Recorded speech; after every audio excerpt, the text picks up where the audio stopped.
Hello and welcome back to another edition of the GSMC College Football Podcast, presented to you by the GSMC Podcast Network.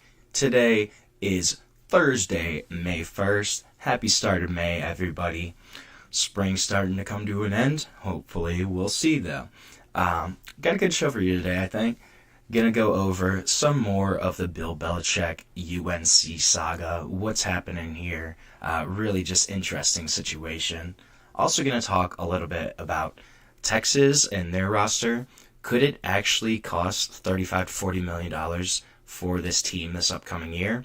We're going to dive into that.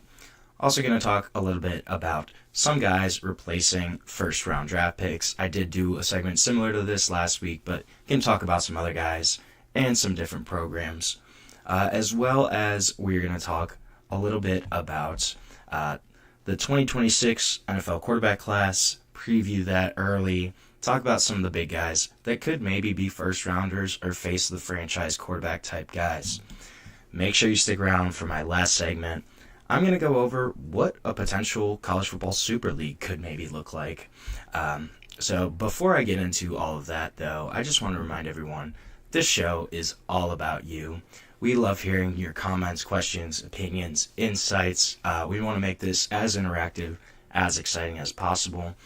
One easy way to ensure that your comment gets on the air, gets read, is to use the Super Chat feature. To do that, you click the $sign at the bottom of the chat box, type in your comment question there. This ensures that your comment gets on the air. It's also just a great way to support our channel and support what we're doing here at GSMC. We're so grateful to have you all as a part of our community here. Now, I want to talk a little bit about what's going on with Bill Belichick right now.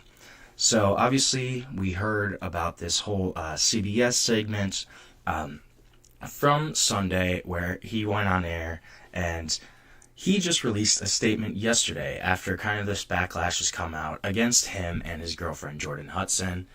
He released a statement, and basically the statement said that he agreed to speak with CBS, and he claimed that it was agreed upon that they would focus solely on the book and its contents. And he said that there were multiple times where CBS tried to steer the conversation in a different direction, into different topics.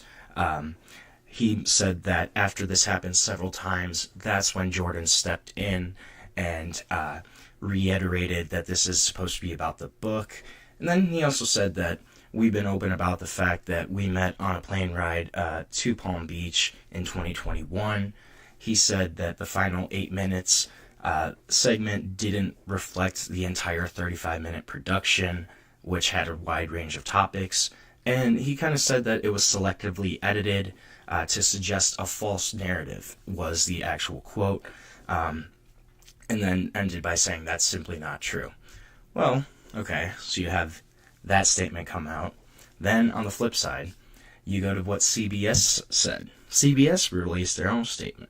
CBS goes, when we agreed to speak with Mr. Belichick, it was for a wide-ranging interview. There were no preconditions or limitations to this conversation. This was confirmed repeatedly with his publisher before the interview took place and after it was completed. And, to be fair, his publisher, also, Inkwell Management, they released a statement as well. A lot of statements going on. The Inkwell Management said that this segment, quote, resulted in a raft of hostile social media posts and about his personal life. Okay, yes it did, right? There's no denying that the CBS segment kind of shed a negative light on Bill Belichick, and his relationship with Jordan Hudson, kind of her role in everything that's going on. Jordan Hudson isn't in the opening statements or acknowledgments of the book, but he does thank her in his closing acknowledgments. He referenced her as his, quote, idea mill and, quote, creative muse. On one of the last pages, a copy had been acquired by The Athletic. This is how we know this. But going back to the CBS interview, so when he was asked about, their relationship, she stepped in and said, we're not going to answer that. Well, so reportedly, this was not the only time that she stepped in during this 35-minute interview. Reportedly, she said that she stepped in multiple times and kind of said that we're not going to talk about this. She was, quote, reiterating the point and refocusing the discussion. Well, yes and no, right? Yeah, you are stepping in here. You are kind of saying, we're not going to talk about this. But this also is just making Bill Belichick look really bad, I think. Kind of embarrassing on TV, on CBS, and just, right, even the questions he was asked, and he didn't really have solid answers. There weren't, like, any hardball questions. These were toss-ups that he could just easily have answered right away. And yet, it kind of seemed like he was stumbling over his words. He wasn't really sure what to answer. Mind you, this is the most accomplished NFL head coach ever, right? He's been working in the NFL for 35 years. One of his big things was always preparation. He wants to be prepared. That was always kind of the Patriot way, the Belichick way. He is planned out, prepared, can execute right away. It's multiple steps, and that's not what we're seeing right now at all from Bill Belichick. It's pretty crazy, and I think a lot of this has to do with Jordan Hudson's kind of background role here, and she's seemingly stepped into almost a right-hand man type of role where she's managing a lot of what Bill Belichick's doing, kind of like a PR person, but also just a lot of different aspects here. And so when you look at her LinkedIn, right, she's listed as the Chief Operating Officer of Belichick Productions and then the founder and CEO of Trouble Cub Enterprises. And according to the Raleigh News and Observer, Trouble Cub is a holding company for complex portfolio businesses across a wide range of industries: cosmetics, real estate, media production, merchandising, creative consultation, all of that, right? But nowhere is this related to sports. None of her experience, none of her job experience. She's got a philosophy degree from Bridgewater State. So this isn't somebody that's what has a career in media, in PR. And for Bill Belichick, right, you're one of the best coaches ever. You're entering a new role, and you're going to rely on somebody that really doesn't have a lot of experience, especially in the world of sports. Even if she does have media kind of PR experience a little bit on social media, that's not a big translation to what her role has kind of become at North Carolina. It's really interesting because this is not what we've seen here. And honestly, in hindsight, if you look back, it makes a lot of sense that he really didn't say a lot throughout his Patriots tenure, throughout all these controversial issues, right? Deflategate, just a bunch of different stuff that happened in New England during that time. He always said as little as possible. And honestly, the more he kind of comes in the spotlight, the more it looks like he's kind of whiny, a little complaining. It just seems like a completely different guy. And he's become the distraction that he used to try to avoid all the time in New England when he was the head coach there. Obviously, this is all in the off season. We haven't even seen what he can do when running that program as an actual football team. We don't know what they're going to look like on the field. Will they be successful? Will they not? I think if he wins, it doesn't really matter, right? This is a non-story then. If Bill Belichick is successful at Chapel Hill, all of this doesn't really matter. Nobody's going to come back and say, oh, well, yeah, your girlfriend's kind of controlling your media appearance, image. That's not going to be the case if they win, right? But if they start losing, if they start struggling, this is going to become a bigger and bigger story of Jordan Hudson's influence on what's happening with Bill Belichick. Obviously, we heard the report that he requested for her to be CC'd on a bunch of emails. And then I also thought one of the interesting points that happened was when Steve Belichick got hired as the defensive coordinator at North Carolina. She emailed a bunch of the school's PR people and stuff and advised them against announcing that Steve Belichick was the son of Bill. She said, due to nepotism, blah, blah, blah, right? We all know that Steve Belichick is the son of Bill. You know, obviously he's had a successful career as a college coach, as an NFL coach. He was at Washington before as a DC. He worked on his dad's staff with the Patriots for a long time. Yes, he's an accomplished coach, but we all know that he's Bill Belichick's son. Why do you need to not say that? I mean, yes, I guess you could claim nepotism, but he is a good coach in his own right. That's not something I think that needed to be kind of worked around. Like, we all know that. I just thought it was interesting. She also told the school to not use pictures of those two together, again, as a way to combat nepotism claims. But, again, I don't really think that's that big of a deal, right? We know that they've worked together for a long time. Honestly, I would love to have pictures of the two of them if I was North Carolina. You put them in a post together, makes a lot of sense. But for some reason, she didn't want to do that. It just seems like this is not the Bill Belichick that we're used to seeing from his time with the Patriots, and honestly, kind of similar to Deion Sanders in 2023 when he arrived at Colorado, right?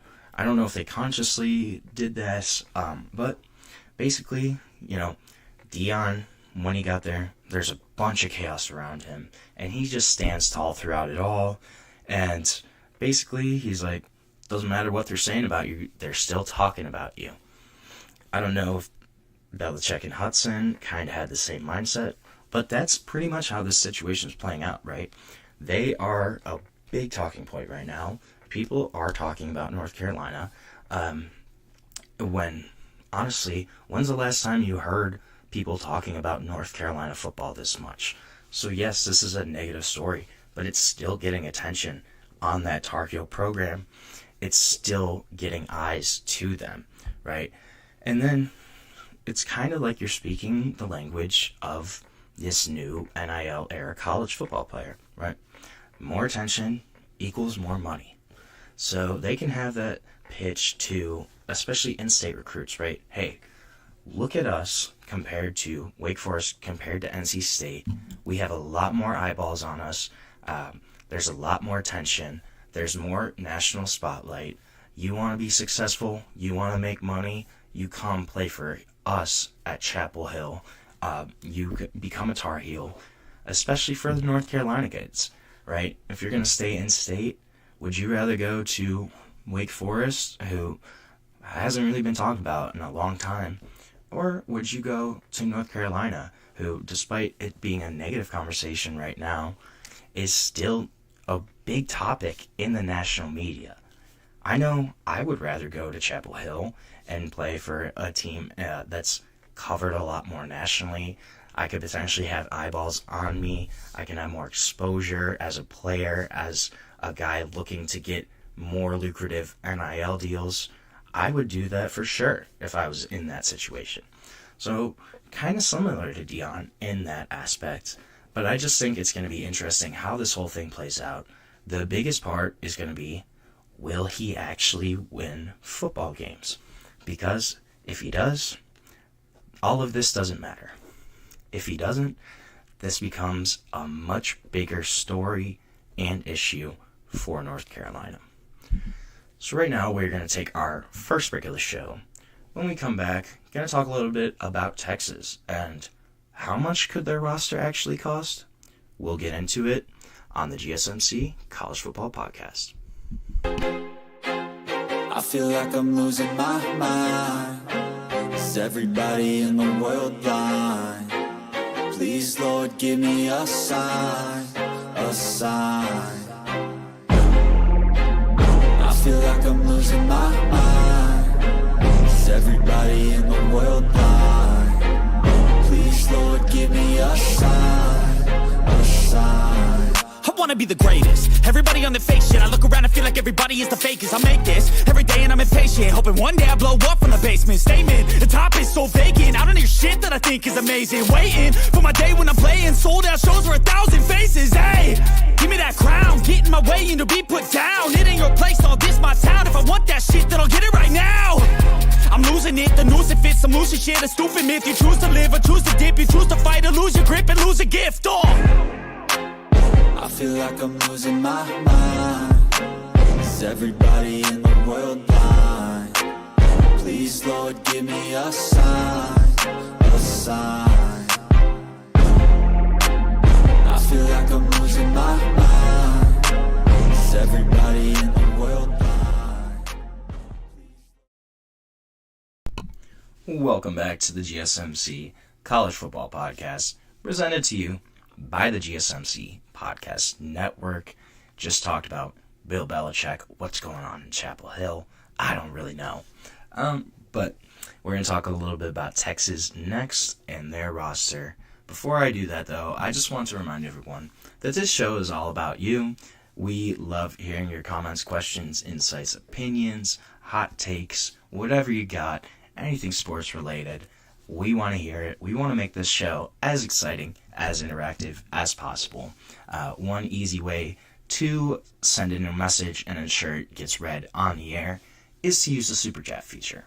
To do that, you can go ahead and click the $sign in the bottom of the chat box to type in your comment, question, hot take, whatever you got there, and send it in. And this guarantees that your message gets on the air and gets read on live. Also, just a great way to support our channel, support what we're doing here at GSMC. We can't do what we do without your ongoing support. We're so grateful to have all y'all as a part of our community here. So, Texas, obviously, college football playoff contender.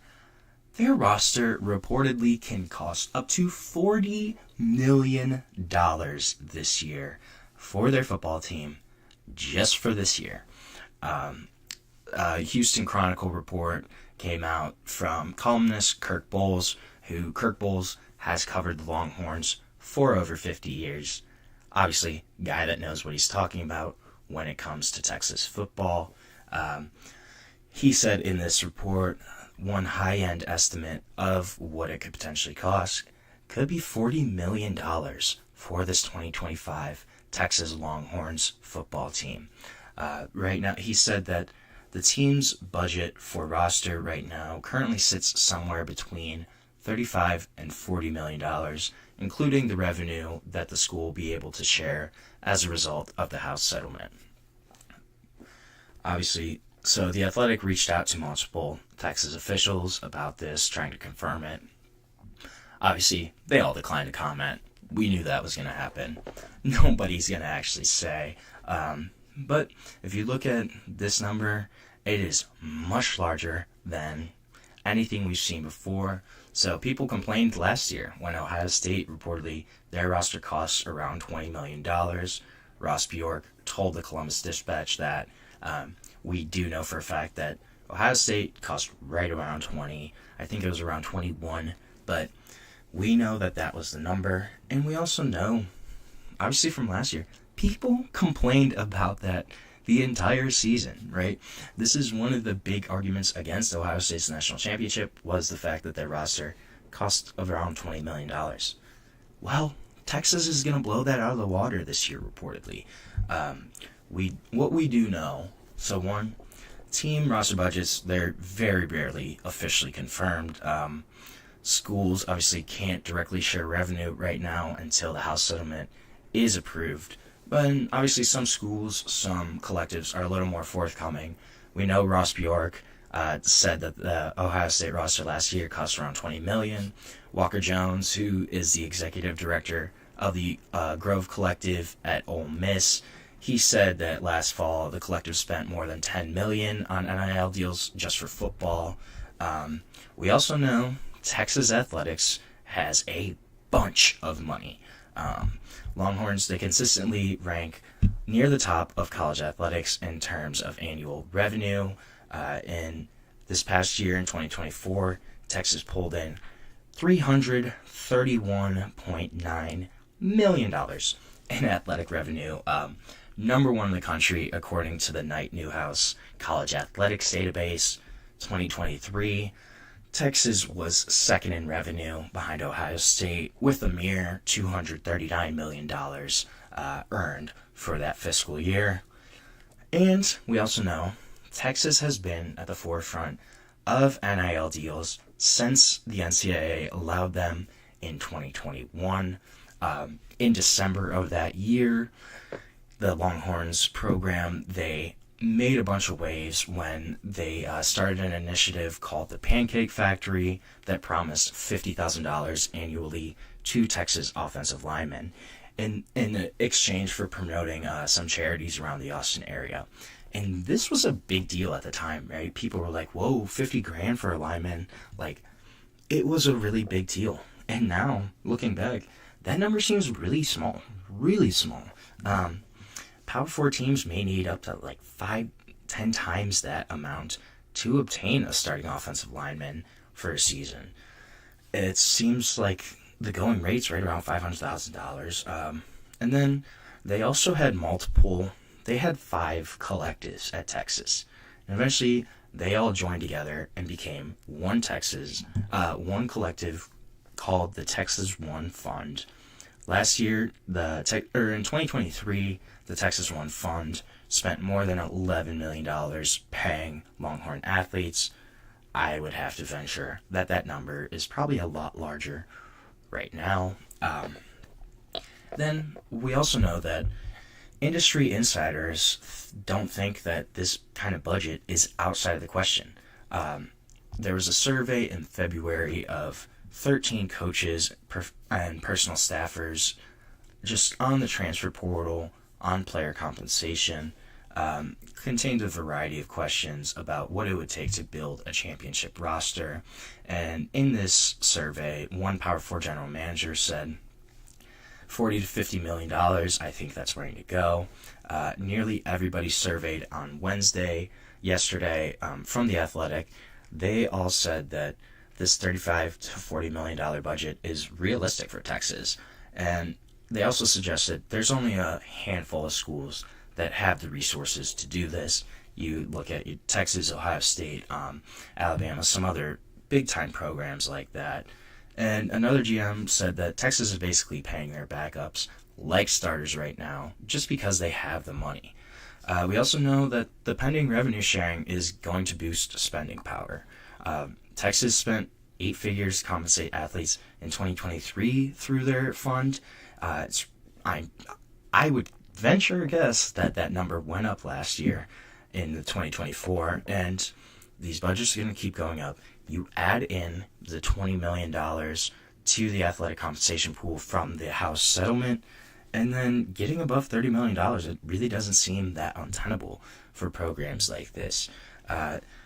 It's the going rate for players, too, is really expensive right now. Power 4 starting quarterback, you're starting at $1 million minimum, right?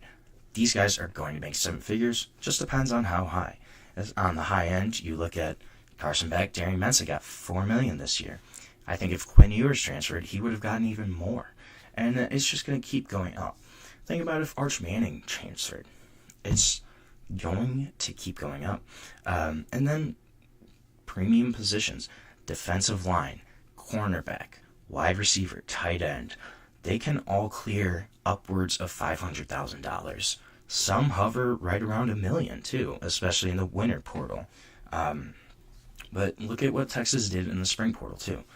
They added Emmett Mosley, added Jack Endries, added Murad Watson, Levon Johnson, defensive linemen that were starters. Murad Watson, especially at Syracuse, was a stud. How much do all those players cost right now? I would say at least $500,000 minimum, probably. And then you also look at the spring of, I think a lot of it is probably the cost to retain a lot of their players. Colin Simmons, Trey Moore, just those 2 guys on the edge. Oh, then You have a superstar linebacker in Anthony Hill Jr. You had to pay him to keep him. Michael Taaffe at safety, got to pay him. Ryan Wingo, probably got to pay him a raise. Trey Wisner, I bet he got one. The other interesting thing is reportedly Arch takes no money from Texas. Him and his family negotiate separate NIL deals, which I think is interesting. I honestly do believe that. I'm not sure how truthful that is, but I would think that makes a lot of sense, just knowing kind of Arch and the Manning family. I'm not super surprised that they kind of negotiate their own NIL deals. And I have no clue how much Arch is making this season. It's got to be crazy, if I had to guess. But there's a couple things that we don't know. We don't know the exact math to kind of get to that $35 million, $40 million budget. How does that kind of actually break down player by player, by collective? What's kind of the actual financial breakdown there? We don't really know. And then we also don't know what the actual finalized revenue cap will be. Obviously, the $20.5 million that's the often reported number, but it very well could be a couple $1,000,000 more. That's simply an estimate. We don't know what the actual number will be. And then if this gets approved, it'll start July 1. So that's right. That's pretty close. And then we also don't know whether Texas is alone in pushing for this $40 million. I think if they're spending at this level, other programs certainly are as well, just to keep up and keep pace. Nobody, especially these blue bloods, nobody wants to be left behind, and the monies just keep going up. The big time programs, they're not blinking, they're ponying up their cash, and they're saying, let's go, let's try to compete. But Texas, $40 million. If they don't at least make the playoffs, there is something seriously wrong with Texas, with how much this roster costs. That would be a massive disappointment. I think they should really be gunning for a national title this year, but if they somehow, I think even not getting out of the first round of the college football playoff this year would be really disappointing for Texas. So we're going to see what happens, though. A substantial investment in this 2025 roster for the Longhorns. But I think there's probably a lot of other teams that are doing this now, and this money's just going to keep going and going and going. So we're going to take our second break of the show. When we come back, I want to touch on some guys who are replacing NFL first-round picks, and just what that could look like this year for the upcoming season. We will be back on the GSMC College Football Podcast. Looking for your daily fix of sports talk without having to pay for it? GSMC Sports Network is available on YouTube. Just search GSMC Sports Network. Get your fix of daily sports talk shows on YouTube, absolutely free. NFL, college football, NBA, MLB, MMA, UFC, fantasy football, and so much more.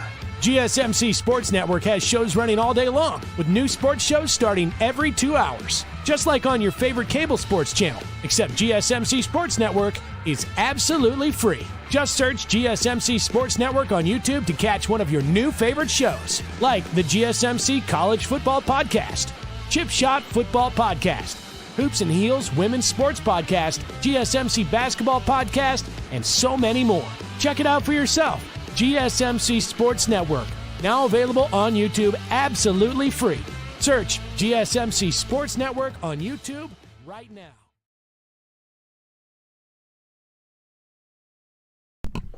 Welcome back to the GSMC College Football Podcast, presented to you by the GSMC Podcast Network. Just touched on how much money it could actually cost Texas to retain that roster. Now I want to talk a little bit about some of the guys who are replacing NFL first-round draft picks. First guy, obviously, going to be a huge, huge hole to fill in Ashton Jeanty from Boise State. Obviously, number 6 overall pick to the Raiders. This is a guy that ran for 2,700 yards last year, even more all-purpose yards, a guy that has had crazy production in the past 2 seasons, and a guy that you can't just replace. There's not going to be a person that comes in and immediately replaces Ashton Genty's production, but there's a couple guys here that could potentially step into the role. So the hope right now is that Sire Gaines probably takes over as the main running back here for Boise State. This was a guy, he appeared in 3 games last year, recorded 200 yards from scrimmage, had 110 rushing yards on, I think, 13 rushes. So a guy that's pretty exciting as a running back prospect. Then he missed time with a lower body injury, kind of lingered throughout the spring. Coach Danielson, so he hasn't really been practicing right now, Sire Gaines, but Coach Spencer Danielson, he said he's not concerned one bit about Gaines' injury and whether it will impact his availability for preseason camp and the season. So this is a guy that should be ready to go, and Boise fans should be excited about what he can do potentially. But this is going to be a room that I think is probably going to be multiple guys. I don't know if we're going to see one bell cow take over. Jambres Dubar is another guy that could potentially be an option. He rushed for over 300 yards in 2023. Is a junior now. A guy that could step up into that role, into the spotlight there. I also think Malik Sherrod, this is kind of the wild card here for Boise State. 6th-year senior, transferred from Fresno State, but a guy that in 2023 rushed for nearly 1,000 yards, also had 44 receptions during that time. So I think this is a guy at the minimum that will definitely play a third down receiving type back role, but this is probably going to be a replacement by committee. There's no way you can just replace what Ashton Genty did for Boise State with one player. That's a Herculean task that I frankly would not want to put on any one running back, just considering the way the guy produced at an all-time great level. Talking about one of the most productive backs in NCAA history, a guy that almost broke Barry Sanders' rushing record. This is a guy that's going to be very difficult for Boise State to replace. I think it'll be a committee by backfield and hope for the best here for Boise State. But Sire Gaines is really a promising running back that hopefully if he comes back from injury should take over as that number 1 back. I'm also looking at Tyler Booker from Alabama, how they're going to replace him. No member of the Alabama offensive line took more snaps than him last season. This is a guy that started 27 games over the past 2 years for the Crimson Tide. And this was a tight position battle, so redshirt senior Gino Vandemark, as well as Texas A&M transfer Cam Dewberry have kind of been battling it out. Vandemark, he missed the end of spring camp with injury, so the edge going into the summer at least belongs to Cam Dewberry, who's a guy that had made 5 starts in 32 career games with Texas A&M, 6'4", 345, big guy that can play guard, but Alabama really doesn't have a ton of depth. They're going to miss Tyler Booker this year. I bet Cam Dewberry and Gino Vandemark both see the field this year for Alabama, but they're surely going to miss Tyler Booker, who was a great guard for them and a consistent lineman the past 2 seasons. It sounds like it's going to be one of those 2 guys, though. I would probably give the edge to Dewberry right now, but this is going to be a battle that goes on into the spring, I think.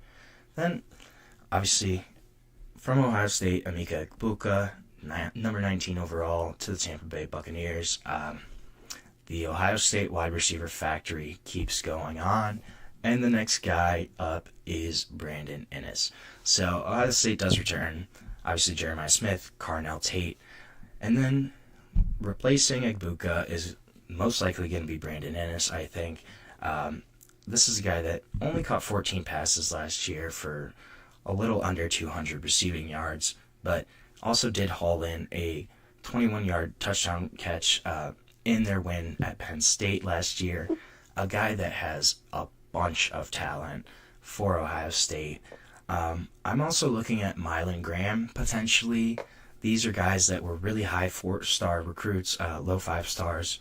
A bunch of talent there at that position for Ohio State. But it's probably going to be Brandon Inniss or Mylan Graham that kind of takes over that role.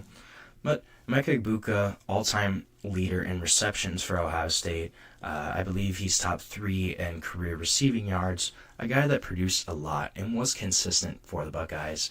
So that consistency in the slot, the ability to consistently get past the chains, create first downs, that's going to be a tough replacement, but these guys are uber talented.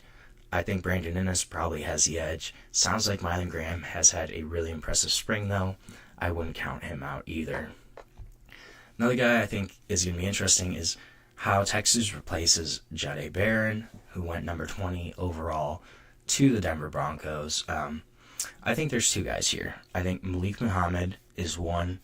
I'm really high on him personally. I love his pro football focus numbers. I think his overall coverage grade, overall cornerback grade, and just kind of the traits that he brings can make him potentially first-round cornerback last year. And then you also have Jalen Gilbo, who is kind of following a similar trajectory to Jahdae Barron. Jahdae Barron was a guy that primarily played slot for them, moved to outside corner last year, and that's kind of where he thrived. That's going to be what Jalen Gilbo is doing this year. He primarily played what Texas calls their star position, which is basically their slot nickelback kind of role. But he looks to follow that similar trajectory. Those are 2 guys I think could replace Jahdae Barron on the outside for Texas. And 2 cornerbacks that I think are both super talented. I am more high on Malik Muhammad. Other people are higher on Jalen Gilbo. But this is a room that I think will still be in a pretty good spot for Texas for the upcoming year. Then I think it's going to be interesting to see what happens in Oregon with them replacing left tackle Josh Connerly Jr. Went number 29 overall to the Washington Commanders. And this is a big position, obviously. You have a new starting quarterback in Dante Moore that you're going to want to protect. You're losing a bookend guy. But they bring in a transfer that Dan Lanning has really praised and lauded for his performance throughout the spring since he arrived in Eugene, in former Nevada lineman Isaiah World. So Isaiah World is a guy that is really experienced, has started 35 games over the past 3 seasons in the Mountain West, should be expected to start right away. And then this is a guy that can also really be a high draft pick and sought after in next year's draft class. Kind of similar to how Josh Simmons did that after transferring from San Diego State to Ohio State. I think Isaiah World can do something similar for the Oregon Ducks, should solidify that left tackle position for them as they look to protect new starter Dante Moore, who does have some experience after his freshman year at UCLA, but didn't really play last season, is still stepping into a new role. They're going to have to protect him, and it looks like Isaiah World is going to be the main guy that kind of does that for Oregon. Then, similarly, Josh Simmons from Ohio State, who went 32nd to the Chiefs. This is going to be a guy that's going to be tough to replace. Even though he got hurt in October, so Ohio State had to replace him throughout last season. They had Zen Mikulski start there for a game, then he got hurt. And so then they put star left guard Donovan Jackson at left tackle, and now Donovan Jackson and Josh Simmons are both gone. So Ohio State brings in Ethan Onyanwa from Rice, 3-year starter who has played more than 2,000 career snaps.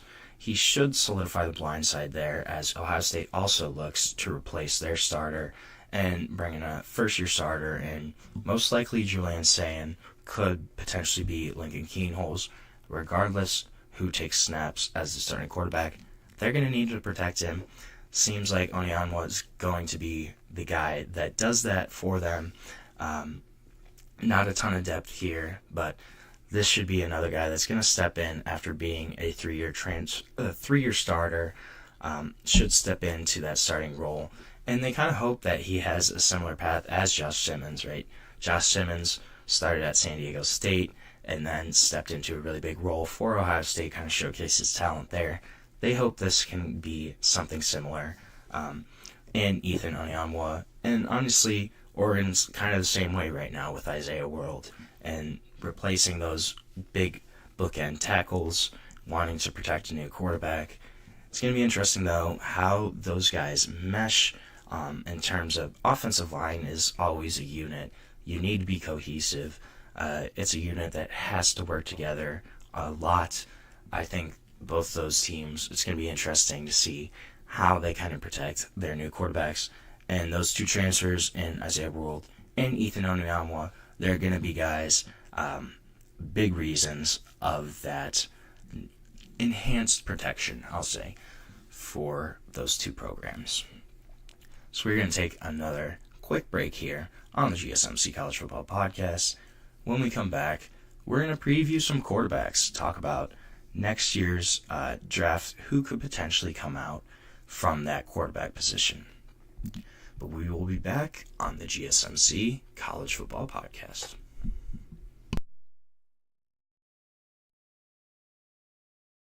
For the best and latest podcasts available anywhere, go to the podcast app on your cell phone and type in GSMC to access free content-rich podcasts on health and wellness, book reviews, sports, entertainment, relationships, social media, movies, technology, finance, and even weird news. Subscribe and download the GSMC Podcast Network's family of shows, available everywhere podcasts are found.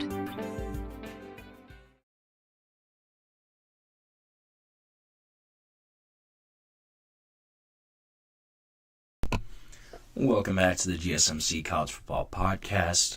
Want to get into some quarterbacks now. Some guys that could be high round picks next year. This is a much more loaded quarterback class, in my opinion, than what we saw this season. Obviously, there were still 2 first-round quarterbacks in 2025. I think there could potentially be 4 to 5 first-round quarterbacks this upcoming year. One of the guys I'm looking at is Lenore Sellers. I think his dual threat ability is incredible. This is a guy that also has really improved as a passer throughout kind of his starting experience. 6'3", 242, so really good size, and also a young prospect. He turns 20 in June, so will still be 20 when he gets drafted next season if he does come out. But this guy that threw for 2,500 yards and 18 touchdowns last season, only had 7 interceptions, then also rushed for another 670 yards, 7 scores. I can honestly see him rush for 1,000 yards this year. He does need to improve certain things. Got to improve his pocket vision. Also, ball security is a big issue with Lenore Sellers right now. He lost 6 fumbles in 7 games. But this is a guy that has the physical tools that NFL teams covet, scouts drool over, and also has improved as a passer. That's kind of what makes him exciting as a prospect, is a guy that he has a really high ceiling. Because his passing game mechanics are not all there yet, he is getting better, but he's got a high-end arm, live arm, wants to throw the ball 80 yards, throws the ball really hard too, and a guy that can throw from multiple platforms, throw across his body, just a ridiculous athlete overall, and a guy that I think will continue to progress as a quarterback in terms of mechanics, decision-making, ball security, pocket vision. Those are all fixable things, and those are all things that you gain with experience too. I think another year of Lenore Sellers starting, he could be really special. And this is going to be a guy that scouts teams are going to drool over just because of that size, that speed, that athletic ability. Going to be an exciting prospect, I think, for the NFL. Another guy I look at, I kind of like, I think he's getting a little underrated in terms of national media, Garrett Nussmeier. This is a guy that threw for 4,000 yards last year. He's average size, he's 6'2", 205. Be curious to see what his actual weight is during the draft cycle. But this is a guy that he's aggressive throwing the ball, really creative in terms of arm slots, how he's getting the ball to his wide receivers, really solid at anticipation. He leads his receivers into his passes. Also is pretty able to avoid sacks, has a little bit of elusiveness, is a better athlete than his rushing numbers, and all of that indicate this is a guy that's pretty elusive. And also a guy that's performed in clutch moments for LSU. The one thing he's going to have to rein in, he's kind of got that, let's just go for it mentality sometimes, where may force some balls into spots that they shouldn't be, can cause interceptions, just a lot of, hey, careless football, like, let's just rein it in a little bit. Yeah, we know you want to go for it, but all the time you don't have to go for that home run shot, that big play. So I think if he can do that and just kind of cut down on some of those plays, this is going to be a guy that's going to look a lot better to scouts. His QBR was 11th in the country in 2024. Arm is a lot more flexible than powerful. Again, guy that can throw from multiple arm slots. And just the anticipation skills make for some really exciting throws. Interceptions, they are going to be an issue here. Kind of like I said, with that anticipation comes forcing the ball sometimes. He threw multiple picks in 4 games last season, but if he cleans those up, cleans up his decision making, this is a guy that I think is a really good prospect. Another guy, Cade Klubnik, Clemson, was a really high recruit, and this is a guy that has kept improving, has turned himself into a really solid all-around quarterback, can place the ball when he's in rhythm, can place the ball really well, super talented offense around him. Not as much size. He's got to keep tightening down on his operation. Does have a good arm, consistent delivery when he's throwing the ball, can push it downfield, outside, to the numbers, can get it to all levels of the field. Guy that's an effective scrambler.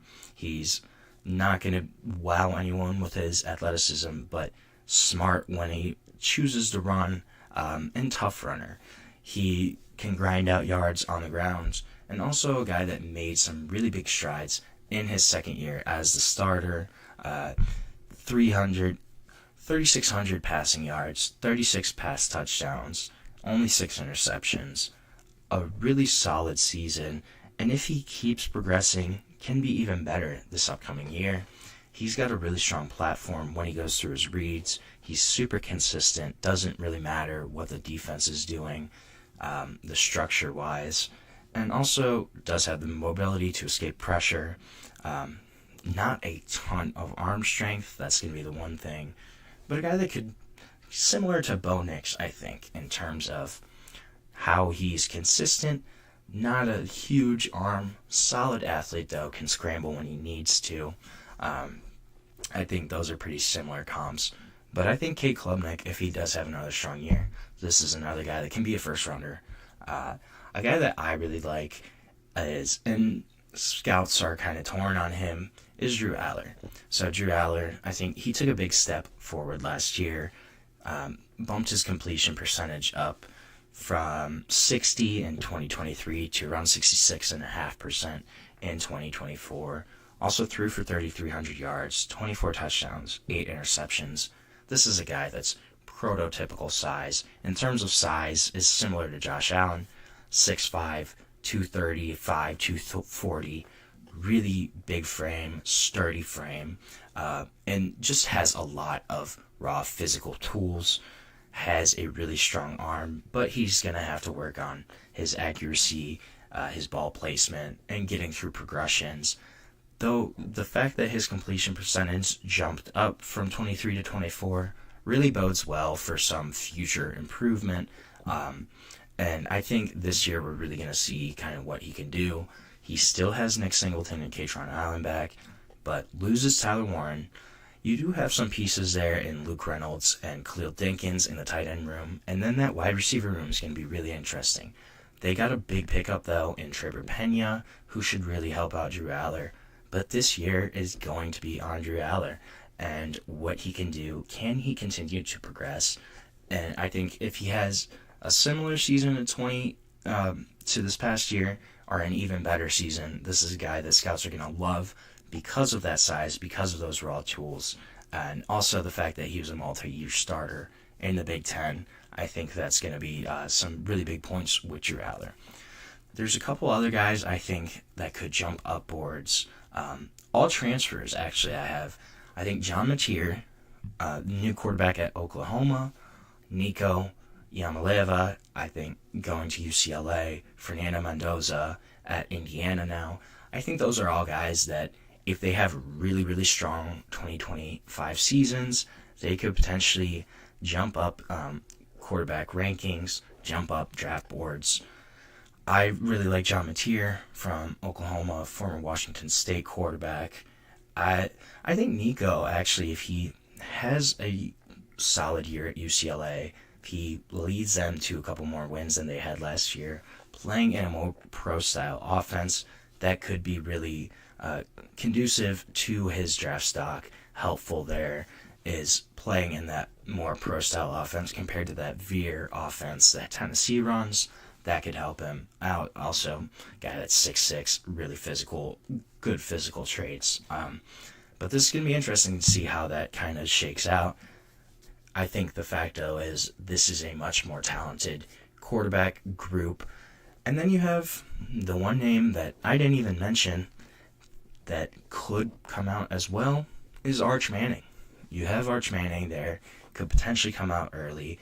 Sounds like he might want to stay for 2 years at Texas, but you never know, especially if he has a really great season.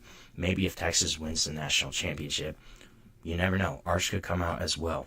So that's another guy there that could potentially be a first-round pick. This is a really great class, though, overall. Much stronger and more depth compared to this last year's draft class in 25. I'm excited to see what these guys can do, who's actually going to step up, and who might fade throughout the season. We're going to find out, though. And right now, we're going to take our last break of the show. When we come back, I want to go over what a potential Super League could maybe look like for college football as we enter into uncertain territory, especially heading towards that 2031 deadline. What could that look like? We're going to talk about it when we come back on the GSMC College Football Podcast.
Welcome back to the GSMC College Football Podcast. Just talked a little bit about quarterback prospects.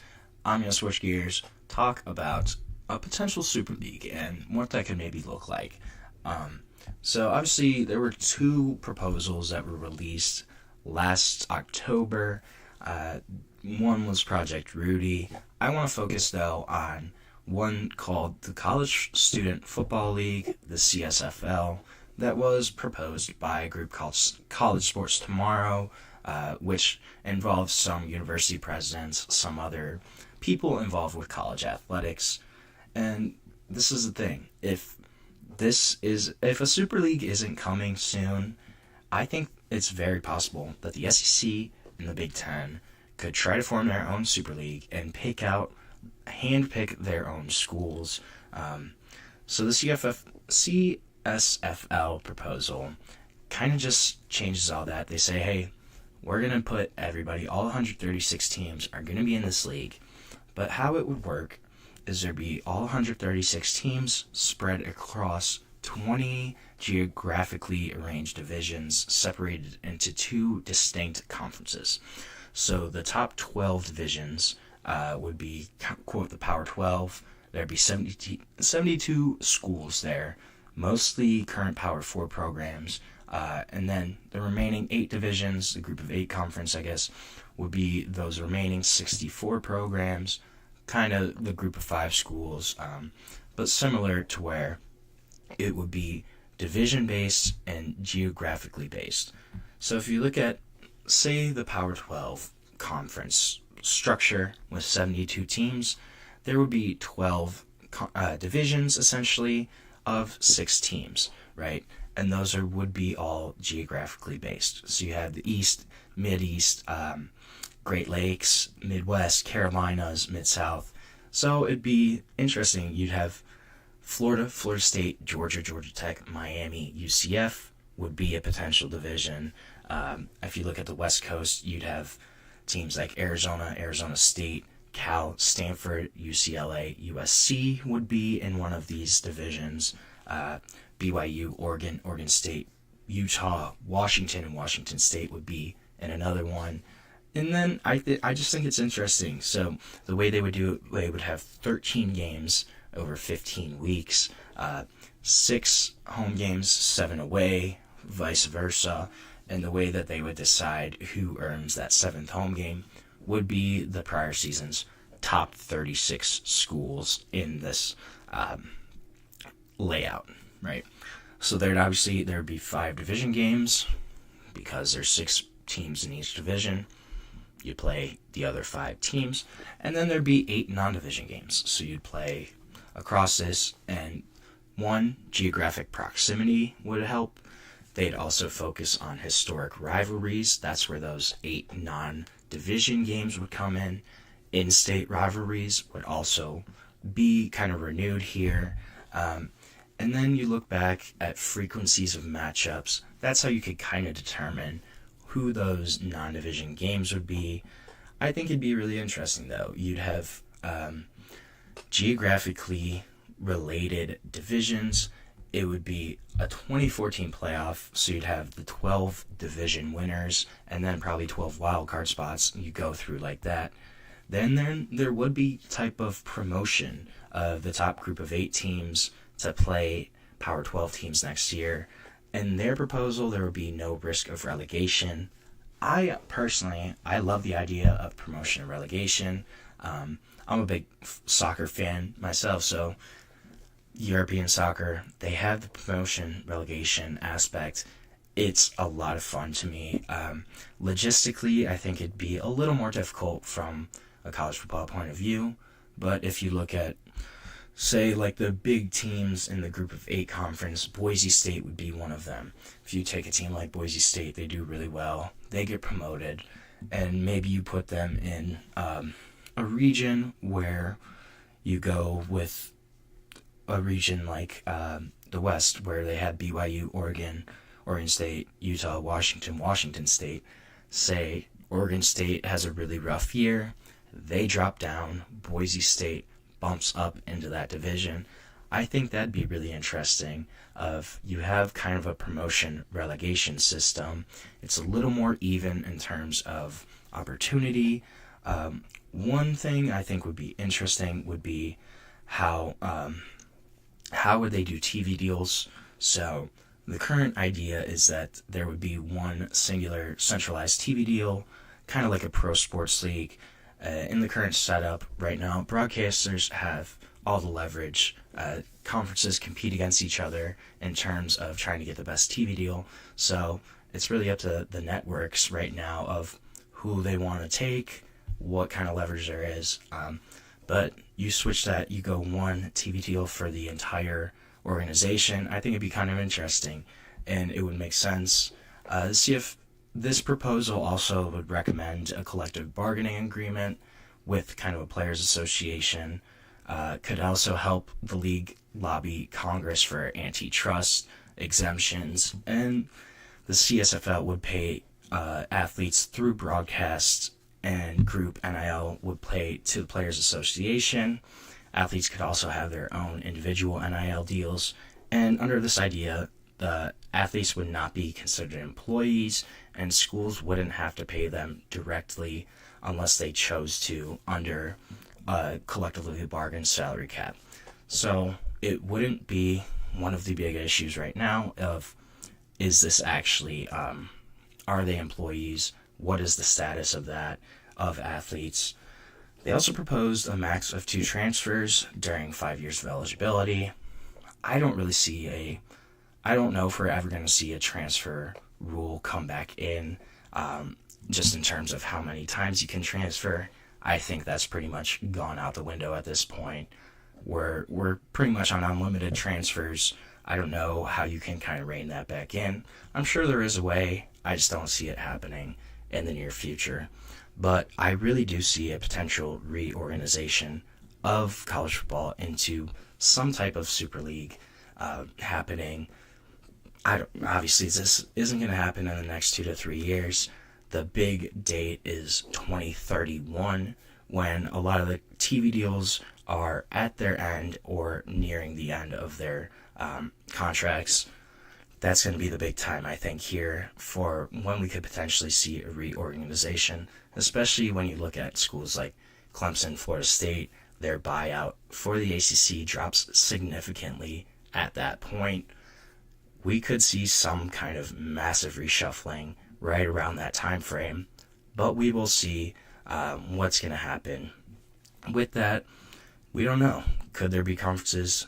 Could there be divisions? Could FBS programs get cut? I'm not sure where this is going to end up, but it's certainly fun to speculate kind of on where this could maybe end up going. So we are going to end our show for today. Please remember to subscribe, like, follow to the channel for more sports content, more sports updates that you love. And you can also go to Facebook, Instagram, TikTok, or Twitter and follow us there. Thank you so much, and have a great day.